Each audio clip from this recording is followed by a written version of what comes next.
श्री शिवाय नमस्तुभ्यम। हर हर महादेव। स्वागत है आप सभी का हमारे यूट्यूब चैनल पर।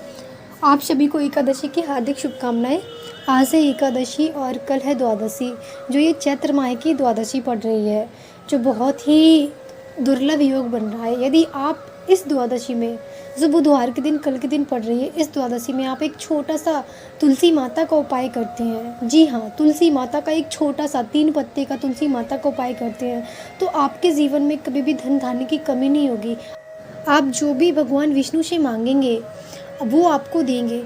बहुत ही दुर्लभ योग बन रहा है, बहुत ही अच्छा योग है। यदि आप इस उपाय को कल के दिन करते हैं, कल द्वादशी के दिन करते हैं, तो आपकी हर मनोकामना पूर्ण होगी और आपके घर में धन यश वैभव कभी कमी नहीं होगी। तो आप सभी को बताती हूँ कि तुलसी के 3 पत्तों का उपाय आप सभी को किस प्रकार से करना है। हमारे परम पूज्य गुरुदेव प्रदीप मिश्रा जी ने ही बताया है कि यदि द्वादशी के दिन, एकादशी के अगले दिन, यदि आप ये चैत्र माह की जो एकादशी, इसके अगले दिन आप ये उपाय करेंगे तो आपके जीवन में कभी भी धन की कमी नहीं होगी और भगवान विष्णु की कृपा आप सब पे हमेशा बनी रहेगी।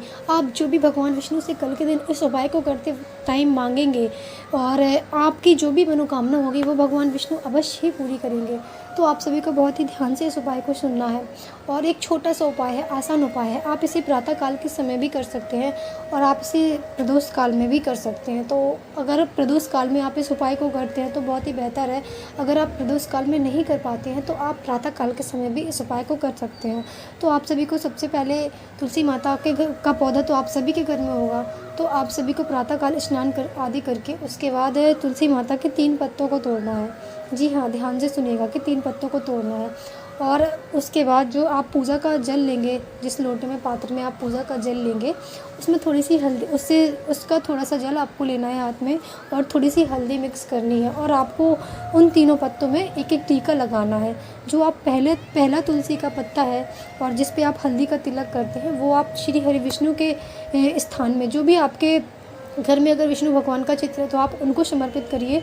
और अगर विष्णु भगवान का चित्र नहीं है तो आप उनके किसी भी अवतार का चित्र है, भगवान श्री राम के रूप में, भगवान श्री कृष्ण के रूप में, किसी भी रूप में, किसी भी रूप का आपके घर में उनका चित्र है तो आप किसी भी रूप को समर्पित कर सकते हैं। आप लड्डू गोपाल को भी वो तुलसी का जो पत्ता है उसको समर्पित कर सकते हैं। तो आपको पहला पत्ता है वो भगवान श्री हरि विष्णु को समर्पित करना है।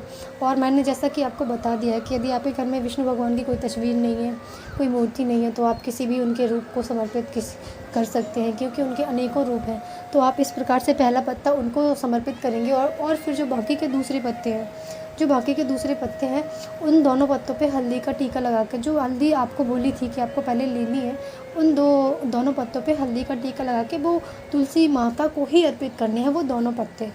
जी हाँ, आपने सही सुना, तुलसी माता को ही वो दोनों पत्ते अर्पित करने हैं। उसके बाद जो आपने जल लिया था वो तुलसी माता को जल अर्पित कर देना है और आपकी जो भी मनोकामना है वो आपको श्री हरि विष्णु का ध्यान करते हुए और माता तुलसी से प्रार्थना करते हुए, जो भी आप चाहते हैं, आप धन धान चाहते हैं आप अपने घर में, और जिस प्रकार की भी आपकी मन्नत है, जो भी आपकी मनोकामना है, आप उस मनोकामना को बोलिए और प्रार्थना करिए कि हे माँ और हे भगवान, आप हमारी ये जो मनोकामना है इसे पूर्ण कीजिए। सच्ची श्रद्धा और सच्चे विश्वास के साथ यदि आप ये उपाय करते हैं तो आपकी मनोकामना ज़रूर पूरी होगी। तो इस सरल से और आसान उपाय को कल के दिन, जो द्वादशी है, दिन बुधवार है, बहुत ही अच्छे संयोग है और ये चैत्र माह की द्वादशी है तो इसको बहुत ही अच्छा माना जाता है। तो आप सभी इस उपाय को अवश्य करिएगा। ये छोटा सा उपाय है, बस आपको इस उपाय को करते टाइम बस एक ही, इस जो शिव महापुराण में ये उपाय बताया गया है, तो आपको जब भी आप ये उपाय करें तो श्री शिवाय नमस्तुभ्यम, जो ये मूल मंत्र है श्री शिवाय नमस्तुभ्यम, इसका आपको स्मरण करना है, जाप करना है और पूरी सच्ची श्रद्धा, सच्चे विश्वास के साथ आपको इस उपाय को करना है और आपकी मनोकामना अवश्य पूर्ण होगी, ऐसा आपको भाव रखना है। और भगवान पे कभी भी शंका नहीं की जाती है। तो याद रखिएगा कि कोई भी अगर आप उपाय करें, यदि आप नहीं मानते हैं तो फिर मत करिए, परंतु यदि आप उपाय करते हैं तो अपने मन में कोई भी शंका मत रखिए, क्योंकि जहाँ शंका उत्पन्न हो जाती है ना, तो फिर वहाँ पे आपके जो भी आप उपाय करें उसके सक्सेस होने के चांस बहुत ही कम कम हो जाते हैं। तो आप सभी को अपने मन में किसी भी प्रकार का भ्रम नहीं लाना है और श्री हरि विष्णु पे विश्वास करके और उनसे प्रार्थना करके विनम्र भाव रख के उनसे प्रार्थना करनी है। और एक छोटा सा सरल सा आसान सा ये उपाय आप सभी को करना है। आपकी जो भी मनोकामना होगी वो ज़रूर पूरी होगी और आपके घर में धन की कभी कमी नहीं होगी। माता लक्ष्मी आपसे सदैव प्रसन्न रहेंगी। यदि धन बढ़ेगा नहीं तो आप घटेगा भी नहीं। ये बात याद रखिएगा कि यदि धन बढ़ नहीं रहा है ना, तो फिर जो भी आपके पास है, जिस प्रकार से भी आप सक्षम हैं, तो आप डाउन भी नहीं जाएंगे। अगर आप नहीं जाएंगे तो डाउन भी नहीं जाएंगे। जो चीज़ें बहुत ही कम होती है कि लोग डाउन ही चले जाते हैं, आप नहीं जा पाते हैं, तो ये चीज़ें जो बहुत ज़्यादा चल रही हैं, हो रही हैं, तो आप इतना विश्वास रखिएगा भगवान पर और आप इस उपाय को सच्ची श्रद्धा और सच्चे विश्वास से करिएगा। आपकी जो भी मनोकामना है वो अवश्य ही पूरी होगी और आपके घर में हमेशा बरकत बनी रहेगी। तो आशा करते हैं कि आप सभी को वीडियो ज़रूर पसंद आया होगा। यदि वीडियो पसंद आया है तो वीडियो को लाइक, शेयर एंड चैनल को सब्सक्राइब अवश्य करें। तो चलिए चलते हैं और मिलते हैं अगली वीडियो में। हर हर महादेव। श्री शिवाय नमस्तुभ्यम।